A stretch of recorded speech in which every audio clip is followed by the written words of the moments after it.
Good morning everyone, this is Professor Vincent Torre Bungolan. Ayan, kumita at magkapera sa pamamagitan ng paggamit at pag-utilize ng tama at wasto sa ating social media accounts. Ayan mga kaibigan, sapagkat napakagandang opportunity po ang hatid sa atin ng social media, maaari na tayong kumita at magkapera ngayon. Alright, so inumpisahan po ito ng TikTok na kung saan ay maaari tayong kumita sa pamamagitan ng pagbebenta ng mga produkto mula sa iba't ibang mga seller. Ito po yung tinatawag nating affiliate. Ayan. So marami na po tayong nakita mga yumaman po sa pagbebenta po sa TikTok. Andyan po yung una po dyan, yung mga pagkain. Ayan, yung balot na nabibili na po online.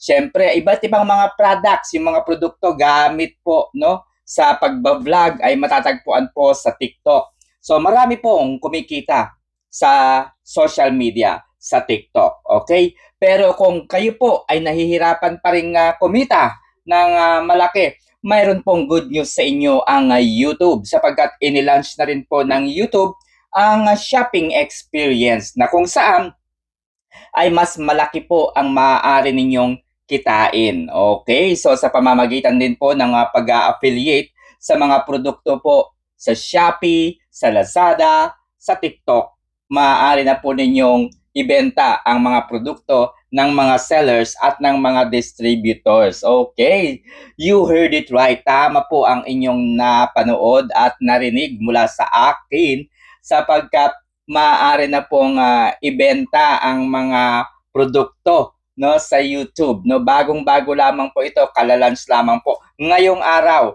Ano bang petsa ngayon? May 18, 2025. Ayan, so kapag nag-upload po kayo ng video sa YouTube, itatag lamang po ninyo yung mismong Shopee, no, yung mismong Shopee, yung mismong Lazada, yung mismong TikTok. Tapos isi-search lamang ninyo yung produkto na nais ninyong i-promote. Tapos kikita na kayo. O, di ba? Mas maganda.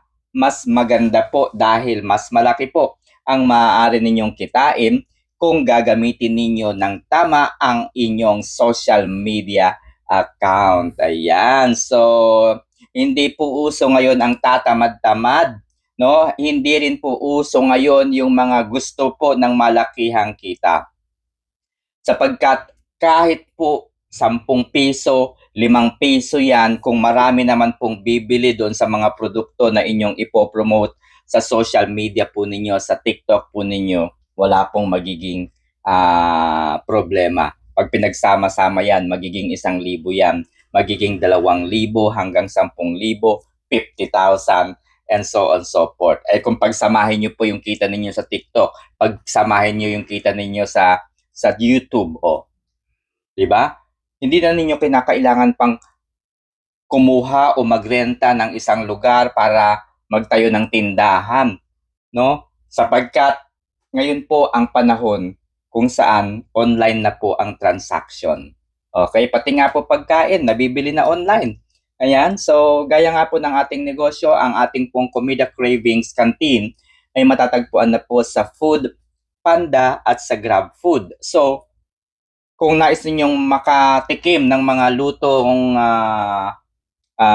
ng mga Ilocano, ayan, yung dinakdakan, yung sinanglawan, ayan, sa Comida Cravings lamang po yan. Okay, matatagpuan po kami dito sa 1032 Aliw Street, Morningside Terrace Subdivision, Santa Mesa, Manila. Okay, so tikman po ninyo ang mga lutong Ilocano. Okay, pero sa mga nagnanais pong kumita at magkabenta sa gamit ang inyong social media account, ito po ay isa sa mga magandang opportunity. Okay, so ito po yung halimbawa ng produkto na malaki po yung kikitain o commission. So ito na nga mga kaibigan, yung solusyon kung wala kayong panahon para maglinis lagi ng inyong mga CR. Kasi ang mga tiles po kasi ngayon ay sobrang dumihin. Tapos yung dumi hindi po basta-basta nakukuha lamang ng simpleng brush lamang po no, ng inyong mga paa. Ayan, so kailangan po talagang merong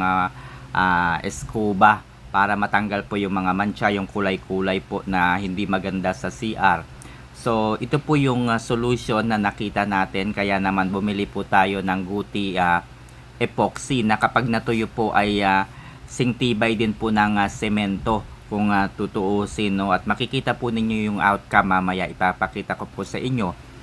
So ang gagawin nyo lamang po ay mamili syempre ng gustong kulay na sa tingin ninyo ay maganda sa mata. So ito pong binili natin, ito po yung marble style and color. Kasi magiging kulay marble po talaga ang inyong tiles. Ayan, no, kita nyo naman po, no? Marble po yan, yan nakikita ninyo. Tapos lalagyan lang ninyo ng epoxy glue.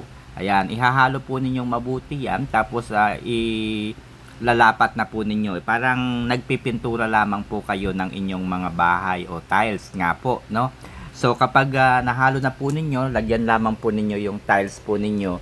Tapos maghintay lamang kayo ng ilang minuto lamang at matutuyo po yan na parang isang semento na kulay marble. Ayan, marami pong kulay na pamimilian, marami pong design din po, no? Kung marble style po yan or kaya naman ay iba't ibang mga kulay. Ayan. So napakaganda po nito guys kasi magiging matibay din po yung inyong mga tiles kasi ididikit po niya yung mga source of source of crack, no? Source of crack kasi meron po siyang epoxy properties na magdidikit po. Kahit nga po sa kamay po ninyo hirap tanggalin. So ganyan po yung magiging itsura niya. Ayan, kapag konti lang po yung in-apply ninyo, ganyan ang pangit tignan pag konti. Pero sinasuggest ko po na hindi naman po makapal, hindi rin naman po sobrang yung ninyo, yung ilalagay po ninyo. Gaya po na nakikita ninyo, yung part na yan, oh. Sakto lamang po yan. Maganda po yan pag natuyo. Ito po yung kanyang kalalabasan, guys. Maganda.